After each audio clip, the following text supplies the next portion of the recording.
വായനാ പക്ഷാചരണത്തിന് തുടക്കമായി PN പണിക്കർ അനുസ്മരണവും സംഘടിപ്പിച്ചു. കരുനാഗപ്പള്ളി CS സുബ്രഹ്മണ്യൻ പോറ്റി ഗ്രന്ഥശാലയിലാണ് വായനാ പക്ഷാചരണത്തിന് തുടക്കമായത്.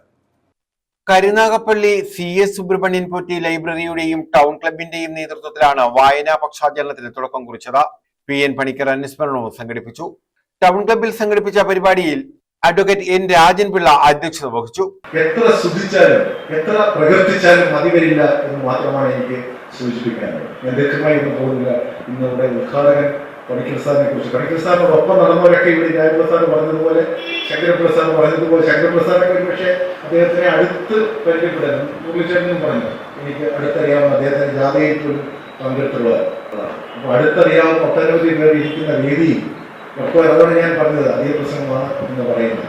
എന്നേക്കാൾ കൂടുതൽ അടുത്ത് പരിചയമുണ്ട്. പിന്നെ തുളസി അദ്ദേഹത്തിന്റെ കവിത എത്ര മനോഹരമായി അദ്ദേഹം ആലപിച്ചത്. സാഹിത്യകാരൻ P ശിവപ്രസാദ PN പണിക്കർ അനുസ്മരണം നിർവഹിച്ചു. മാങ്ങയായി മാറുന്നില്ലല്ലോ, അതിൽ നിന്ന് നല്ലത് മാത്രമല്ലേ വരൂ, ശക്തിയുള്ളതും കരുത്തുള്ളതും മാത്രമല്ലേ നിലനിൽക്കുകയുള്ളൂ, അതല്ലേ മറ്റുള്ളവർ ആസ്വദിച്ച് കഴിക്കുകയുള്ളൂ. അപ്പോൾ അങ്ങനെ എഴുത്തിൽ സമ്പന്നതയും സമൃദ്ധിയും ഉണ്ടാകുന്നതിൽ ഒരു കുഴപ്പവുമില്ല. പക്ഷെ എഴുതുന്നവരും ഒന്ന് ആലോചിക്കണം, ഇത് എത്രത്തോളം തനിക്ക് യോഗ്യമായ ഒന്നാണ്, തനിക്ക് ഏറ്റവും നന്നായി ചെയ്യാൻ കഴിഞ്ഞ ഒന്നാണോ ഈ കൃതി അല്ലെങ്കിൽ ഈ കവിതയോ കഥയോ എന്തായാലും എന്ന് എഴുതുന്നവരും ചിന്തിക്കണം. അപ്പോ ആൾ ഓഹരി ബഹളത്തിലല്ല, വലിയ ബഹളങ്ങൾക്കിടയിലൂടെ നടന്നു പോകുന്നതിലല്ല, അതിൽ നിന്ന് ഒറ്റപ്പെട്ട് നടന്നു പോകുന്ന എഴുത്തുകൾ ഉണ്ടാകുമ്പോഴാണ് സാഹിത്യം ശ്രദ്ധിക്കപ്പെടുന്നത് എന്ന് നമുക്ക് മനസ്സിലാകും. അങ്ങനെ പോകാൻ നമുക്കെല്ലാം കഴിയട്ടെ എന്ന് ആശംസിക്കുവാനുള്ള ആദ്യമാണ്. NS അജയകുമാർ സ്വാഗതം പറഞ്ഞു.